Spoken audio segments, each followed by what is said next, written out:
Yes, when we see equity and liability part of the balance sheet, that is our first part of the balance sheet, right? Then we have shareholder funds. Shareholder funds के आगे सब categories हैं that you know now. Share capital, reserve and surplus, application share money received against share warrants, right? Then we are having application money, pending allotment, that is the second main head. इसका आगे कोई सब head नहीं है. Non current liability की जब मैं बात करूं तो we have 4 subheads, and that are long-term borrowing, other long-term liabilities, long-term provision, and one I left intentionally in between, that is deferred tax liability. ठीक है, deferred tax liability आमतौर पे पूछा नहीं जाता. Then we have current liability. Current liability में भी आगे 4 subhead हैं, that is short-term borrowing, trade payables, short-term provision, and other loans and advances होगा शायद. So let's see current liabilities के क्या 4 main head थे. Yes, short-term borrowing, trade payables, other current liabilities, and short-term provision. So under current liabilities, let me write all the 4 subheads. Current liabilities, and then we will discuss about them, right? Let's see. We have under current liabilities, this we were doing in the last period also. Current liabilities, and under it we have 4 subheads. Let's see that. Short-term borrowings. उधर long term borrowing पहला सबहेड था, यहाँ पे short term borrowing था पहला head सबहेड.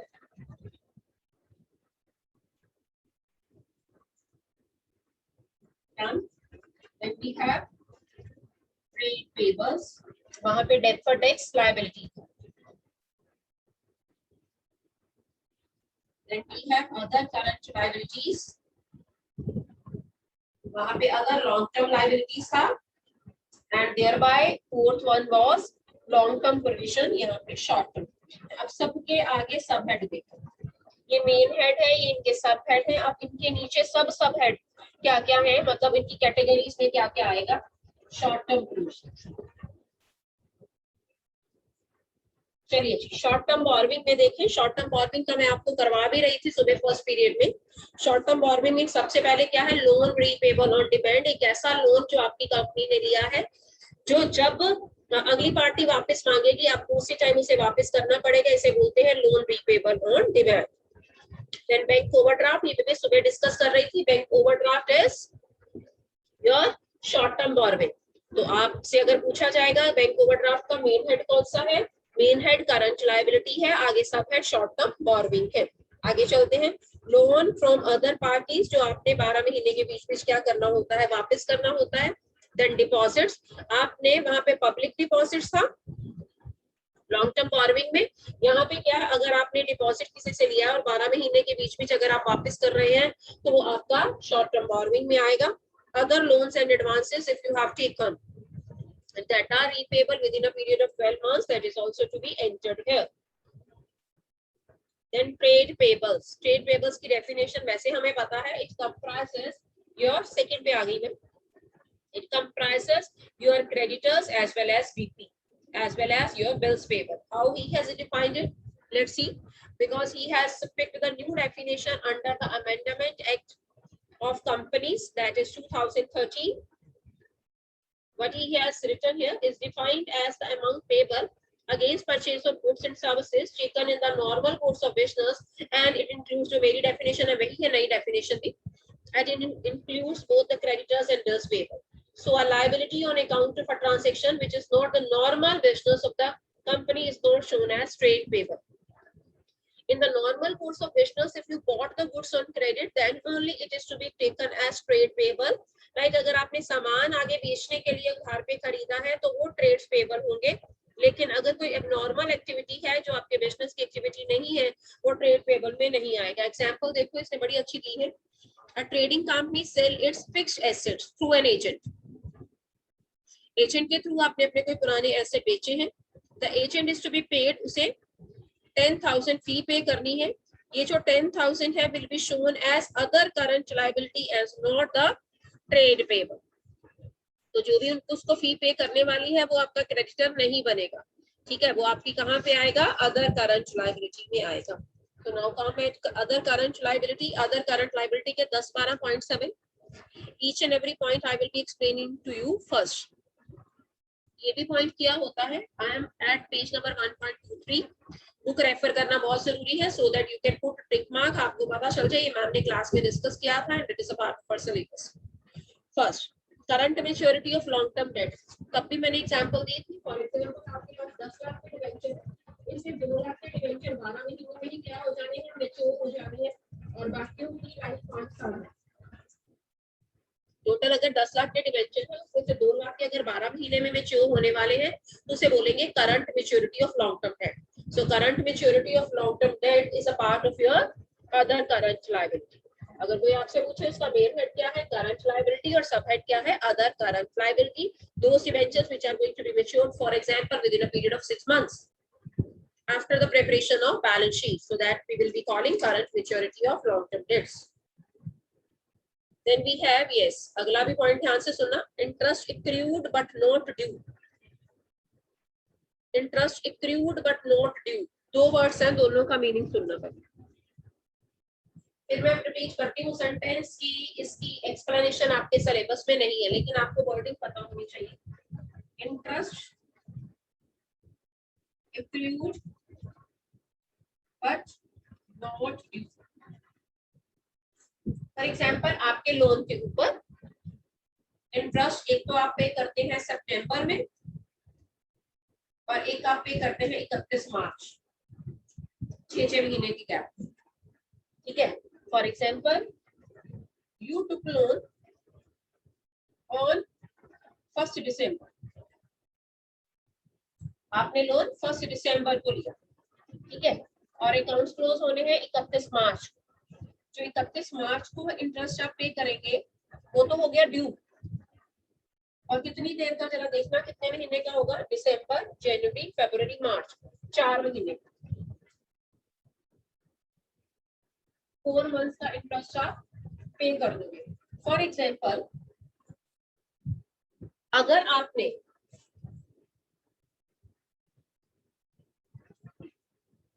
इसमें जो example दिया मैं उसी एग्जांपल से समझाती हूँ. For example interest is payable half yearly, one is in June and another is in December. Right. Interest एक तो जून में पे होता है, हो रहा है, और एक क्या हो रहा है, दिसंबर में पे हो रहा है. अब हमारे अकाउंट्स क्लोज करने की डेट क्या है, 31 मार्च. आपने जून वाला तो इंटरेस्ट क्या कर दिया, पे कर दिया. जून वाला तो ऑलरेडी पेड है. अब मार्च में आपके बुक्स ऑफ अकाउंट्स क्या होने हैं, क्लोज होने हैं. जून से लेके मार्च तक आपका कितना इंटरेस्ट है, जून से लेके दिसंबर तक भी आप पे कर दोगे. दिसंबर भी आपके साल में ही आ जाएगा. अब दिसंबर के बाद ध्यान से सुनना what I am going to tell you. एक महीना जनवरी में भी आपने वो लोन यूज किया, आपने फरवरी में भी वो लोन यूज किया और मार्च में भी यूज किया. और मार्च को आपने बुक्स ऑफ अकाउंट्स क्या कर दिया, क्लोज कर दिया. दिसंबर के बाद 3 महीने का इंटरेस्ट, इसे बोलूंगी मैं इंटरेस्ट एक्रू तो हो गया लेकिन ड्यू नहीं हुआ, क्योंकि ड्यू डेट अगले साल जून में आनी. तो ये जो 3 महीने का आपका इंटरेस्ट है इसकी अभी ड्यू डेट नहीं आई, but as you use the loan after December for next 3 months, इसे बोलेंगे इंटरेस्ट एक्रू तो हुआ पर ड्यू नहीं हुआ. ठीक है. एक्रू तो हुआ लेकिन ड्यू नहीं हुआ because you used that amount for these 3 months. लेकिन इन 3 महीनों का इंटरेस्ट अभी आप पे नहीं करोगे. वाई? क्योंकि 2 बार ही साल में इंटरेस्ट पे होता है, one is on June and another is on December. Obvious है this interest you are going to pay on your loan taken. So for that 3 months you will be calculating interest, you will be writing in your balance sheet. और कौन से head में आप उसे show करोगे, other current liability में. अगला तो आसान ही है, इंटरेस्ट एक्रू भी हो गया, ड्यू भी हो गया, लेकिन आपने पे नहीं किया. एंड ये एग्जांपल उसने वही दी है जून और दिसंबर की, but has not been paid. Accrued और ड्यू दोनों हो गए लेकिन आपने नहीं पे किया. लाइक दिसंबर का इंटरेस्ट आया, ठीक है, आपने तब पे नहीं किया, तो उसको क्या बोलेंगे, again that is a part of your other current liability. अगला भी सबको पता होता है, इनकम रिसीव्ड इन एडवांस. कोई भी पैसा आप टाइम से पहले जब रिसीव कर लेते हो तो that is a part of your other current liability. Then we have, पेश रन करो, unpaid dividend. Unpaid dividend means you declared the dividend to your shareholders in your AGM, means annual general meeting, लेकिन अभी तक आपने अपने shareholders को वो पे नहीं किया. Then अगला भी पॉइंट आपको आसानी से समझ आ जाना है क्योंकि शेयर कैपिटल का चैप्टर हम लोगों ने कर लिया हुआ है. जिन एप्लीकेंट्स को आप कोई भी शेयर नहीं देते थे, जिनकी एप्लीकेशंस आप टोटली रिजेक्ट कर दिया करते थे, उनकी एक्सेस एप्लीकेशन मनी आपको वापस करनी होती है. और अगर आप उसे 15 दिन के बीच में नहीं पे करते तो आपको उसके ऊपर इंटरेस्ट भी देना होता है. आपने वो वापस नहीं किया और उसका ऊपर इंटरेस्ट भी ड्यू हो गया, that is also the part of your other current liability. I must write here what we are doing other current liabilities. Right, आगे चलते हैं. Unpaid matured deposit and interest accrued thereon. आपने लोगों से deposit लिए हुए हैं और उनकी मैच्योरिटी डेट आ गई है, अभी तक आपने उनका वो डिपॉजिट उन्हें वापस नहीं किया, उसके ऊपर इंटरेस्ट भी है क्योंकि आप उनकी पेमेंट में डिले कर रहे हो, तो वो भी आपकी अदर करंट लायबिलिटी है. अनपेड मैच्योर्ड डिबेंचर, डिबेंचर्स की भी रिडेम्पशन डेट आ गई पर you are not paying them back, वो भी क्या होगा, मैच्योर्ड अनपेड डिबेंचर्स. और क्योंकि आप उनकी पेमेंट में डिले कर रहे हो, जितना डिले करोगे आपको उसके ऊपर इंटरेस्ट भी देना पड़ेगा, that is also your other current liability. Calls in advance आपको उसी चैप्टर में मैंने तभी बता दिया था, that is a part of your current liability. और सब हेडिंग कौन सी है, other current liability. Other papers उसका नाम वो हमें बताएगा. So now I am coming at the fourth sub head under current liability which we call short term provision. वहां पे लॉन्ग टर्म प्रोविजन करे थे, यहाँ पे शॉर्ट टर्म प्रोविजन है. One is provision for employees benefit. Employees के benefit के लिए कोई भी आपने प्रोविजन बना के रखा है, लाइक उनको बोनस देना है, बोनस साल के बाद दिया जाता है, तो with in a period of 1 year you are going to declare the bonus to your employees. For that you are making your provision, and that provision we call provision for employees benefit. Provision for expenses like repair के लिए आपने provision बना के रखा है, building की repair के लिए, machinery की repair के लिए, that repair provision is also the part of your short term provision. Then we have provision for taxation. Tax की पेमेंट करने के लिए आपने पैसा साइड पे रखा है, that is also short term provision. इसके अलावा other provisions भी हो सकते हैं. उसके बाद अगले पेज के ऊपर प्रोविजन और रिजर्व का डिफरेंस दिया है, that is again not the part of our syllabus. अगर पूछ भी लेता है तो हम लोगों ने +1 क्लास में दोनों का डिफरेंस किया होता है. Yes, for this I was waiting कि वो हम लोगों से क्या से क्वेश्चन पूछेगा. सेकंड क्वेश्चन और सेकंड इलस्ट्रेशन देखो क्या पूछ रहा है वो.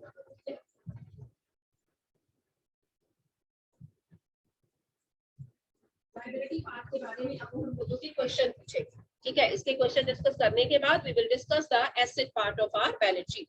व्हाट ही सेज इक्विटी और लायबिलिटी पार्ट के मेन हेड बताओ. तो 4 मेन हेड है. जैसे लेक्चर स्टार्ट हुआ मैंने चारों मेन हेड लिखे थे भाई बोर्ड पे. मेन हेड कौन से हैं लायबिलिटी पार्ट के? You tell. Yes, share holder funds is the first head.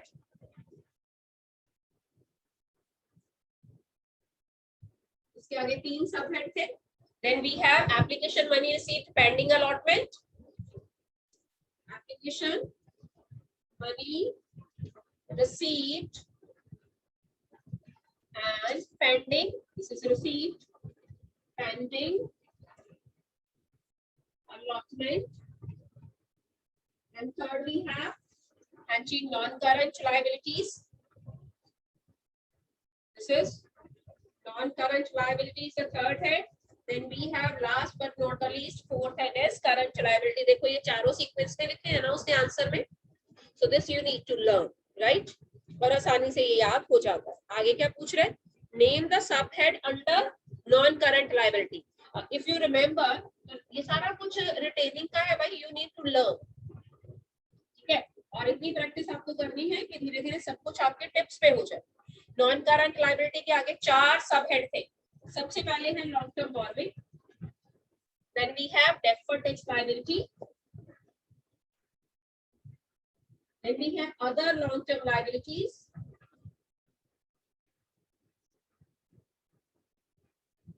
Then we have long term provision which I always call LTP. ठीक है, सो नॉन करंट लायबिलिटी के भी मेरे माइंड में थे. मेरे को भी कई बार बुक देखनी पड़ती है. I need to recall them, पर आपको सारा कुछ लर्न करना. ठीक है, सो दीस आर द 4 सब हेड्स. देखो ऐसी सीक्वेंस में लिखे हैं. The sequence I followed on the board, same he answer. आगे चलते हैं. कहता करंट लायबिलिटीज के आगे सब हेड बताओ, तो करंट लायबिलिटीज के तो मैंने अभी फ्रेश ही करवाए हैं, उसके भी 4 सब हेड हैं। क्या क्या, अगर इधर लॉन्ग टर्म बोरोइंग है, हमेशा इसके साथ रिलेट करती हूँ करंट लायबिलिटी की, तो उधर पहला सब हेड शॉर्ट टर्म बोरोइंग है which I call STB.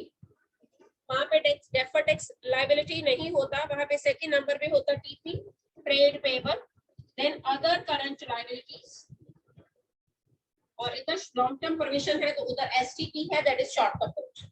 C the board, I need to fill it. ठीक, I am repeating it, this is short term borrowing, this TP means trade payable second number पे, then other current liability, last is STP, वहां पे LTP था, यहाँ पे short term provision है, उधर long term provision था। सो दीस आर द 4 सब head under your current liabilities, right. अब आगे चलते हैं, अगला वैसे ऐसे डायरेक्ट आना नहीं है, लेकिन आपकी नॉलेज के लिए I must read it. He is asking from us कि कुछ 5 आइटम्स बताओ जो रिजर्व एंड सरप्लस के अंडर आएंगे। तो 5 items, capital reserve, CRR, capital redemption reserve, SPR security premium reserve, नाम याद कर लीजिए, DRR debenture redemption reserve and revaluation reserve. ये सारा कुछ हम लोगों ने कल क्लास में किया था। 4 आइटम्स बताओ जो लॉन्ग टर्म बोरोइंग के अंडर आती हैं। तो लॉन्ग टर्म बोरोइंग आपको करवाई हुई है, one is for debentures, then we have bonds, then term loans from bank for other parties, public deposits, long term loans and advances. हाँ, अदर करंट लायबिलिटी की कहता है कोई 5 आइटम बताओ, आपको लर्न करवा रहा है वो धीरे धीरे। Current maturity of long term debts, interest accrued but not due, interest accrued and due but not paid, then share application money refundable, जो एक्सेस मनी आपको रिफंड करनी है, and after that we have calls in advance. हमारे पास 10 items थी, हमारे पास other current liability की कोई 5 उसने पूछी है। अब बताइए जी, आप यहाँ ऐसा क्वेश्चन आएगा, शेयर फॉरफिटेड का हेड और सब हेड बताओ। वैसे उसने हेड ही पूछा है, share forfeited is to be added to my notes to accounts under the head subscribe but not fully paid up capital. देखो ये लिखा है, share forfeited is added to the subscribe capital in notes to accounts, ये balance sheet में कहीं नहीं आता। Proposed dividend सबसे इंपॉर्टेंट आइटम है, जो पिछले से पिछले साल जिसकी ट्रीटमेंट चेंज हुई है।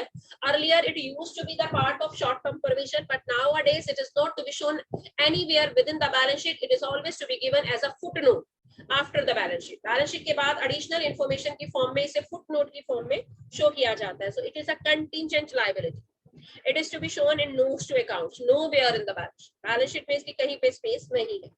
Unclaimed dividend is also your same as of your unpaid dividend, आपने डिक्लेयर तो कर दिया लेकिन अभी पे नहीं हुआ, यहाँ पे इसे कहाँ पे दिखाएंगे, अदर करंट लायबिलिटी में दिखाएंगे। मेन हेड करंट लायबिलिटी होगा और sub head other current liability होगा।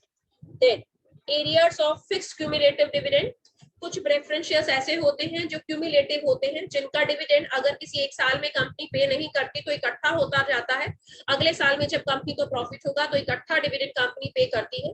अभी तक आपने उस क्यूमुलेटिव डिविडेंड को पे नहीं किया, that is the arrears. So this is also to be shown as contingent liability, nowhere in the balance sheet, notes to accounts में contingent liability, because contingent liability is may or may not arise. ठीक है, तो proposed dividend एक नई चीज मैंने आपको सिखाई है, इसी क्वेश्चन में आई है पहली बार, और arrears of fixed cumulative dividend आपको बताया। अब टेबल साथ साथ मैच करना, मैं आंसर बोलूंगी, आप साथ साथ अगले क्वेश्चन का टेबल मैच करना। डिवेंचर्स कहाँ पे आएगा, main head non current liability है और sub head long term borrowing है। देखो यही लिखा है डिवेंचर्स, सबको टिप्स में होना चाहिए डिवेंचर्स के बारे में, नेचर कुछ नहीं बता रहा। Debenture is always to be treated as long term borrowing. ठीक है, तो it is a part, your sub head is long term borrowing, main head is non current liability. Done. Public deposit, public deposit भी इसी में था, debentures के साथ ही था। So this is also your main head is non current liability and sub head is long term borrowing. SPR ये सबको याद हो गया होगा, शेयर होल्डर फंड्स है, और शेयर होल्डर फंड्स में रिजर्व एंड सरप्लस में। ठीक है, तो यही आंसर लिखा उसने। कैपिटल रिजर्व भी सेम है, शेयर होल्डर फंड्स है और रिजर्व एंड सरप्लस है। आगे चलते हैं, फॉरफिटेड अभी तो बताया उसने, नोट्स टू अकाउंट्स में दिखाया जाएगा, सब्सक्राइब कैपिटल में क्या होगा, ऐड होगा बाय वे ऑफ एडिशन। तो subscribe capital is a part of your share holder funds, main head share holder funds हो गया। शेयर होल्डर फंड्स में आगे शेयर कैपिटल की डिटेल लिखते हैं हम लोग नोट्स टू अकाउंट्स में, तो ये शेयर कैपिटल में आएगा, लेकिन main head share holder funds ही होगा, सब्सक्राइब कैपिटल में ऐड होगा। Interest accrued and due on debentures, pay नहीं किया तो अभी बताया था, this is a part of your current liabilities, और उसका सब पार्ट क्या है, अदर करंट लायबिलिटी। ड्यू भी हो गया, एक्रू भी हो गया, लेकिन आपने पे नहीं किया। बीपी करंट लायबिलिटीज है, और किसका पार्ट है, करंट लायबिलिटीज में किसका पार्ट है, टीपी का।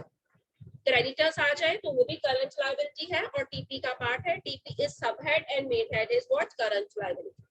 Advances receive from customers current liability में, अदर करंट लायबिलिटी में आएगा। Advance receive, income received in advance पढ़ा था ना हम लोगों ने, तो हमारे कस्टमर्स हमें एडवांस में कोई पेमेंट कर रहे हैं, that advance received will be the part of your current liability, और सब हेड होगा other current liability. So the way I am reading, same way you have to learn. अब sundry creditors अभी मैंने बताया, main head होगा current liability और sub head होगा trade payables. Premium on redemption of debentures, दो part करवाए थे आपको, premium on redemption of debentures and premium on redemption of preference shares. Non current liability main head होगा, और other long term liabilities में दो ही examples थी, ठीक, जब हम लोगों ने थियरी वाला पैराग्राफ पढ़ा। So this is your non-current liability and other long-term liability. अब अगले का आंसर नेक्स्ट पेज पे है, नेक्स्ट पेज बाद में निकालेंगे, पहले ये रीड आउट करते हैं और डिस्कस करते हैं। Interest accrued and due on secured loans, किसी भी तरह का लोन हो उसके ऊपर इंटरेस्ट ड्यू और एक्रू होगा, तो वो आपका क्या बनेगा, करंट लायबिलिटी में अदर करंट लायबिलिटी। ठीक है, आंसर ठीक है ना, करंट लायबिलिटी में other current liability. Interest accrued but not due on secured, same है इसकी भी नेचर, करंट लायबिलिटी और other current liability. Debenture redemption reserve, share holder funds, ठीक है, और उसमें रिजर्व एंड सरप्लस, यही लिखा उसने। सीआरआर कैपिटल रिडेम्पशन रिजर्व, वही शेयर होल्डर फंड्स और उसमें reserve and surplus. Advances from customer, yes current liability में अदर करंट लायबिलिटी, रिपीटेड है ये।